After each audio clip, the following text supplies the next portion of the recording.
और आज की सबसे पहली और बड़ी खबर आपको बता रहा हूं। दिन भर आपने देखा कि एनकाउंटर हो चुका है, लेकिन एनकाउंटर पर जिन लोगों को हमदर्दी हो रही है उनसे मैं एक बात कहना चाहता हूं कि एनकाउंटर देख लीजिए, वांटेड लोगों का हुआ है, किसी आम व्यक्ति का नहीं हुआ है।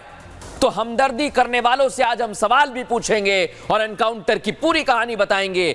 योगी आदित्यनाथ ने कैसे एक्शन लिया है, कैसे हिसाब किया है, आज इसकी एक एक जानकारी मैं देने वाला हूं दर्शकों। और कहते हैं कि कर्मों का फल इंसान को जीते जी यहीं और इसी जिंदगी में मिल जाता है। जो बीज बोया वही फल काटना पड़ता है आपको। और 4 दिन के अंदर बहराइच हिंसा के मुख्य आरोपी सरफराज और उसका साथी तालिब अपने कर्मों का फल भुगत रहा है। देख लीजिए आप, ये क्या कह रहा है ये भी आपको बताऊंगा, लेकिन इसने पहले किया क्या था, इसका कृत्य क्या था, ये देख लीजिए। ये वीडियो मैं आपको दिखा रहा हूं राम गोपाल मिश्रा, जिसकी गोलियों से हत्या कर दी गई थी, गोलियों से भून दिया गया था और ठीक वैसा ही इलाज किया गया है जिसने गोली बरसाई थी उन गोलीबाजों का। ये आप देखिए, इसके एनकाउंटर की तस्वीर मैं आपको दिखा रहा हूं। जो बड़ी बड़ी बंदूक लेकर हिंसा फैला रहे थे, अराजकता फैला रहे थे, अब चल नहीं पा रहे हैं वो। राम गोपाल के साथ जो ज्यादती की गई, उसे जलाया गया, उसके नाखूनों को कैसे खींचा गया, तोड़ा गया, मारपीट भी की गई, चोट के निशान भी सामने आए दर्शकों। यानी निर्मम हत्या उसकी की गई। और करने वाले कौन हैं, उनकी तस्वीर आप देख लीजिए, उनका हाल उत्तर प्रदेश में क्या हुआ है। और यूपी पुलिस हिंसा के बाद से ही बता रहा हूं आपको मैं, सरफराज जो भाग रहा था इसकी तलाश कर रही थी। और इसका जो साथी है, ये दोनों प्लानिंग कर चुके थे दर्शकों कि नेपाल भाग जाएंगे और किसी को पता नहीं चलेगा। लेकिन ये उत्तर प्रदेश है, नेपाल भाग पाते उससे पहले ही योगी की पुलिस ने अपने सर्च ऑपरेशन में कामयाबी हासिल की और सरफराज की लोकेशन को पहले ट्रेस किया गया दर्शकों। इसके साथ एक और था, मोहम्मद तालिब। साथ साथ दोनों की प्लानिंग चल रही थी, लेकिन प्लानिंग को फेल कर दिया। फेल किया है उत्तर प्रदेश की पुलिस ने।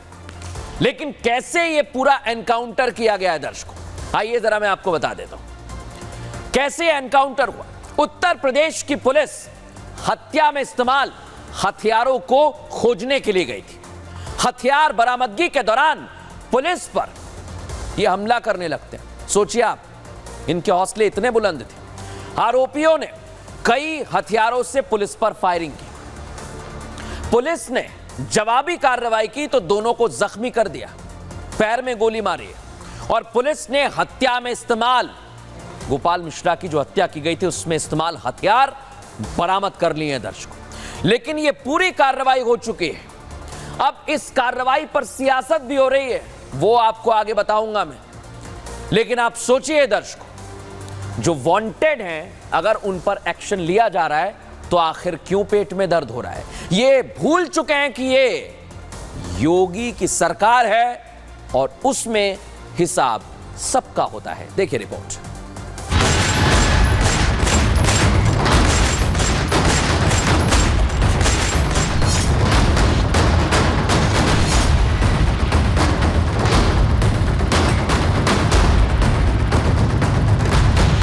माफिया गिड़गड़ा रहे हैं, कह रहे हुजूर एक बार जान बख्श दो बस। इस प्रकार के अपराधियों को आप कहते हैं साहब गोली मार रहे हैं, क्या माला पहनाएंगे क्या? केवल रामलला कोई विराजमान नहीं करते, माफिया और अपराधियों की राम नाम सत्य है की यात्रा को भी निकालने की तैयारी। तो अगर कोई सुरक्षा के लिए खतरा बनेगा तो 2 ही जगह होगी, या तो जेल होगा या जहन्नुम होगा। ये सद्भावना वाले लोग हैं, इनके लिए बुलेट ट्रेन चलेगी, चिंता मत करो। अपराध के खिलाफ योगी आदित्यनाथ की लाइन बिल्कुल क्लियर है। अपराध अपराधियों के सफाए का तरीका, उनकी न्याय शैली से हर कोई वाकिफ है। योगी समय समय पर बताते रहते हैं कि उनके राज में अपराध की कोई जगह नहीं है। हम लोगों ने पहले कहा है कि कानून प्रत्येक नागरिक को सुरक्षा प्रदान करेगा, लेकिन राह चलती हुई किसी सुरक्षा में सेंध लगाने का कार्य करे क्या तो अगले चौराहे पर उस सोहदे का इंतजार यमराज कर रहा होगा। फिर यमराज के यहां भेजते से कोई रोक नहीं पाएगा। योगी की लाइन पर यूपी पुलिस लगातार काम कर रही है। बहराइच हिंसा मामले में तो योगी खुद एक पल पल की रिपोर्ट ले रहे हैं। पीड़ित परिवार से योगी ने मुलाकात की, भरोसा दिलाया कि आरोपियों को बख्शेंगे नहीं। योगी ने जुबान दी थी तो यूपी पुलिस राम गोपाल के आरोपियों की तलाश में तेजी से जुटी हुई थी। लोकेशन का पता लगाया तो आरोपियों की गिरफ्तारी हुई। इसी दौरान पुलिस को नानपुरा में हत्या में इस्तेमाल हथियार छिपे होने की बात पता चली तो पुलिस आरोपियों के साथ वहां पहुंची, लेकिन उन्होंने पुलिस पर ही हमला कर दिया, जिसके बाद मुठभेड़ में सरफराज और तालीम जख्मी हो गए। पुलिस की टीम नानपारा क्षेत्र में मर्डर वेपन की रिकवरी के लिए गई तो वहां पे इन्होंने मर्डर वेपन को लोडेड हालत में रखा हुआ था, जिसको लेकर पुलिस पर फायर किया गया। पुलिस ने अपनी आत्मरक्षा में जवाबी फायरिंग की, जिसमें इन दोनों को गोली लगी है। ये घायल हुए हैं, इनको उपचार के लिए पहुंचा दिया गया है। राम गोपाल को गोली मारने, उसे निर्ममता से मारने वाले आज खुद अपने पैरों पर चलने लायक नहीं बचे।